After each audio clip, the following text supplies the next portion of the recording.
नमस्कार प्रेक्षकांनो, तर मालिकेचा जबरदस्त प्रोमो रिलीज झालेला आहे. तर तुम्ही बघितलंच की प्रिया आता घरी आली आहे. पण प्रियामुळेच आता सायली हीच तन्वी असल्याचं सिद्ध होणार आहे. चक्क आता हा चमत्कार कसा घडणार आहे, नक्की या प्रियाचं आणि राकेशचं काय कनेक्शन आहे, ती त्याच्या विरोधात जाऊन हे सत्य कसं समोर आणणार आहे, हेच आपल्याला या व्हिडिओमध्ये जाणून घ्यायचं आहे. चला तर व्हिडिओला सुरुवात करूया. तर आपण पाहतो की सायलीच्या चोरोटी करण्याचं प्लॅनिंग सुरू असतं आणि तेवढ्यातच तिथे सुमन येते आणि म्हणते, तुम्हाला माहिती आहे का माझ्याबरोबर कोण आलंय ते? तर प्रेक्षकांनो, ही तीच व्यक्ती असते जी इतके दिवस सायलीचा पाठलाग करत असते. पण तुम्हाला हा प्रश्न पडला असेल की हिला तर महिपतने सुद्धा नाही पाठवलेलं, नागराजने सुद्धा नाही पाठवलेलं, सचिनने सुद्धा नाही पाठवलेलं, मग ही व्यक्ती आहे तरी कोण, जी सुभेदार आणि किल्लेदार यांच्या मुळावरती उठली आहे. पण याच गोष्टीचा सुमन आता खुलासा करते. सुमन बोलते, आज मी तुम्हाला अशा व्यक्तीची ओळख करून देणार आहे ना, जिला तुम्ही खूप दिवसानंतर बघणार आहात आणि तुम्हा सगळ्यांना खूप आनंद होणार आहे. सगळेच आता दाराकडे बघू लागतात.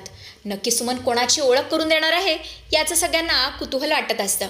आणि तेवढंच तिथे एक व्यक्ती येते जी सायलीचा इतके दिवस पाठलाग करत असते. पण त्या व्यक्तीच्या हातामध्ये फ्लॉवर आणि गिफ्ट्स असतात. तर प्रेक्षकांनो, ही व्यक्ती दुसरी तिसरी कोणी नसून सुमन आणि नागराज यांचा मुलगा राकेश असतो, जो इतक्या दिवसानंतर टपकलेला असतो. सुमन बोलते, ओळखलत का कोण आहे हा? हा आहे राकेश, माझा मुलगा. मला माहिती आहे मध्यंतरी हा अजिबात चांगला वागत नव्हता, अगदी स्वतःच्या वडिलांच्या पावलावर पाऊल ठेवत होता. पण कसं आहे ना, तो आता बाहेरगावी गेला होता अभ्यासासाठी, स्टडी करण्यासाठी. तिकडून तो परतलाय, तो सुधारलाय आणि अशा प्रकारे ती त्याचं गुणगान करत असते. पण तिला काय माहिती, तिचा हाच मुलगा सुभेदार आणि किल्लेदार यांच्या मुळावरती उठलाय. सायली आता त्याच्याकडे खूपच प्रेमाने बघू लागते. ती मनातल्या मनात म्हणत असते, मी ज्या मुलाचा इतका द्वेष करायचे, हा तर माझा सख्खाच चुलत भाऊ आहे. सायली खूपच इमोशनल झालेली असते. पण प्रेक्षकांना हे सगळं या राकेशने मुद्दाम घडवून आणलेलं असतं. कारण त्या दिवशी त्याने सायली आणि अर्जुनचं बोलणं मंदिरात ऐकलेलं असतं. त्याला हे पक्क समजलेलं असतं, जर सायलीने स्वतःला तन्वी म्हणून सिद्ध केले तर किल्लेदारांची सगळी इस्टेट तिच्या घशात जाईल आणि त्याच्या हातात काय राहणार? भोपळा. त्यामुळे त्याच दिवशी राकेशने आता मनातल्या मनात ठरवलेलं असतं, काही जरी झालं तरी हे सत्य कधीच समोर येता कामा नये. आता मला या सायलीवरती आणि अर्जुनवरती बारकाईने लक्ष ठेवावं लागेल. आणि म्हणूनच या राकेशने नवीन डाव रचलेला असतो. त्याने मुद्दामच सुमनला सगळ्यांसमोर इंट्रोड्यूस करून द्यायला सांगितलेलं असतं, जेणेकरून त्याला सायलीच्या आसपास वावरता येईल आणि तिच्यावरती लक्ष ठेवता येईल. तो आता मुद्दामच त्यांच्यासाठी गिफ्ट्स आणि बुके घेऊन आलेला असतो.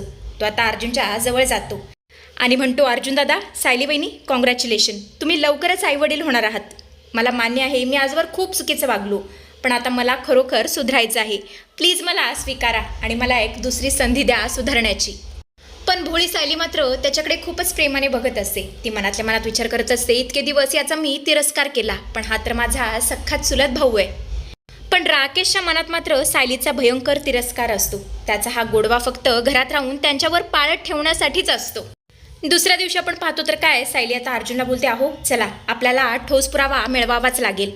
त्यामुळे दोघे आता लॅबमध्ये आलेले असतात. अर्जुन आता डॉक्टरांना बोलतो, हे बघा, मला पुन्हा एकदा DNA टेस्ट करायची आहे. ही प्रतिमात्या आणि सायली या दोघांची मला DNA टेस्ट करून हवी आहे. डॉक्टर बोलतात, ठीक आहे, DNA टेस्ट करायला काहीच हरकत नाही आहे, पण इतक्या लवकर रिपोर्ट्स मिळणार नाही, तुम्ही घरी जा. तेव्हा सायली बोलते, आपण एक काम करू सर, आपण इथेच थांबू, आपण वाट बघू, कारण जोवर DNA रिपोर्ट माझ्या हाती लागत नाही तोवर इकडून मी हलणार नाही. तेव्हा डॉक्टर बोलतात, हो मॅडम, तुम्ही बसून काय करणार आहात, तुम्ही घरी जाऊन आराम करा. आमचा कंपाऊंडर आहे ना, तो DNA रिपोर्ट तुमच्या घरी घेऊन येईल, तेही अगदी सुरक्षित. तुम्ही निश्चिंत जा आणि आमच्यावरती भरोसा ठेवा. तेव्हा अर्जुन बोलतो, बायको, डॉक्टर अगदी बरोबर बोलतायत, तू अशी 3 ते 4 तास ताटकळत उभी राहणार, ते मला अजिबात आवडणार नाही. आपण एक काम करू, आपण घरी जाऊ. डॉक्टर जे काय बोलतायत ना ते अगदी बरोबर सांगतायत. त्यांचा कंपाऊंडर येईलच की. आणि मग काय, सायली सुद्धा अर्जुनचं ऐकते. दोघी आता घरी निघून जातात. पण तेवढंच तिथे राकेश आलेला असतो. तो पाहतो तर काय, कंपाऊंडर आता ते रिपोर्ट्स घेऊन त्यांच्याच घरासाठी निघणार असतो. पण तेवढंच राकेश त्याला धमकावतो, त्याला किडनॅप करतो आणि बोलतो, हे रिपोर्ट्स आता कधी सायलीपर्यंत पोचणार नाहीत. असं म्हणत असतो. त्याला एका ठिकाणी घेऊन जातो आणि त्याला बांधून ठेवतो, जेणेकरून तो कधीच सत्य सगळ्यांसमोर आणू नये. राकेश जाम खुश असतो. त्याला असं वाटत असतं की त्याने आता बाजी मारली. पण खरा भूकंप तर आता सुभेदारांच्या घरी येणार असतो, कारण आता घरात प्रियाची एंट्री होणार असते. सगळेच आता दाराकडे पाहतात तर काय, चक्क प्रिया तिथे आलेली असते आणि प्रियाला बघितल्यावर सगळ्यांना संताप होतो. कल्पनाला तर इतका राग आलेला असतो की काही सांगायलाच नको. ती जोरातच ओरडते, प्रिया, तुझी एवढी हिंमत, तू आमच्या घरामध्ये पाऊल ठेवलंसच कसं? अर्जुन, आत्ताच्या आता पोलिसांना फोन कर आणि हिला इकडून घेऊन जायला सांग. या मुलीला एक क्षणसुद्धा या घरामध्ये मी सहन करू शकत नाही, नाहीतर मला चक्कर येईल, माझं काहीतरी बरं वाईट होईल, माझा BP वाढेल, तू काहीतरी कर अर्जुन. पण प्रियासुद्धा न डगमगता असं काहीतरी बोलते जे ऐकून सगळ्यांनाच मोठा धक्का बसतो. प्रिया म्हणते, प्लीज प्लीज माझं एकदा ऐकून घ्या आई, मी अश्विनच्या होणाऱ्या बाळाची आई आहे. सगळेजण शॉक होतात. कल्पना तर काय रिॲक्ट करावं काही समजत नसतं. इतकंच की काय, प्रिया आणखीन एक बॉम्ब टाकते. ती बोलते, हे सगळं अर्जुनला सुद्धा आधीपासून माहिती होतं. सगळेच आता अर्जुनकडे बघू लागतात. तेव्हा अर्जुन बोलतो, हो मला आणि अश्विनला हे सगळं आधीच माहिती होतं, पण कसं आहे ना, अश्विनने मला शपथ घातली होती की मॉमला हे सगळं सांगायचं नाही, आणि म्हणूनच हे सत्य मी सगळ्यांपासून लपून ठेवलं, सायली तुझ्यापासून सुद्धा. पण या सर्व गोंधळामध्ये प्रिया अजून एक बॉम्ब टाकते. ती बोलते, सायली अर्जुन, मला माहिती होतं तुम्ही कोणीही माझ्यावरती विश्वास ठेवणार नाही, पण माझ्यावरती विश्वास ठेवा, मी खरोखर सुधारली आहे आणि मला फक्त एक चान्स हवा आहे. याचा पुरावा म्हणून मी तुम्हाला एक गोष्ट दाखवणार आहे.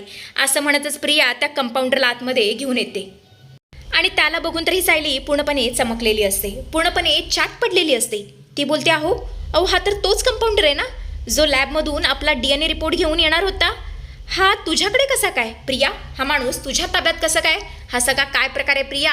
लपू नकोस, जे काही खरं असेल ना ते खरं खरं सांग. कोपऱ्यात हा राकेश उभारलेला असतो. त्याचे मात्र पूर्णपणे धाबे दणाणलेले असतात. तो मनातल्या मनात बोलतो, अरे याला तर मी किडनॅप करून ठेवलं होतं, तेही बांधून ठेवलं होतं, हा सुटून हिच्याकडे कसं काय पोचला? नाही म्हणजे या कंपाऊंडरचा आणि या प्रियाचा संबंध कसा काय? त्याला काही समजायला मार्ग नसतो. तो पूर्णपणे घाबरलेला असतो, कारण जर त्या कंपाऊंडरने खरं खरं सांगितलं तर राकेशचं काय खरं नसतं हे त्याला चांगलंच कळून चुकलेलं असतं. पण कंपाऊंडर मात्र जरासुद्धा घाबरत नाही. तो चक्क राकेशकडे बोट दाखवतो आणि बोलतो, या राकेशने, या माणसाने मला किडनॅप केलं होतं. त्याला हे रिपोर्ट सायली मॅडमसमोर येऊ द्यायचे नव्हते, कारण त्याला सगळी प्रॉपर्टी हडपायची होती. पण मी तिथून कसा तरी निसटलो आणि सुभेदारांच्या घराबाहेर पोचलो. तिथे प्रिया मॅडमने मला बघितलं आणि आत यायला त्यांनीच माझी मदत केली. आणि प्लीज सर्वांनी आता लक्ष देऊन बघा, हा आहे सायली आणि प्रतिमा यांचा DNA रिपोर्ट जो की मॅच होतोय. याचा अर्थ सायली हीच तन्वी आहे आणि प्रतिमा मॅडम तुमची मुलगी आहे. तो रिपोर्ट बघून सगळ्यांनाच धक्का बसलेला असतो. सगळ्यांनाच कळून चुकलेलं असतं की सायली आता हीच खरी तन्वी आहे.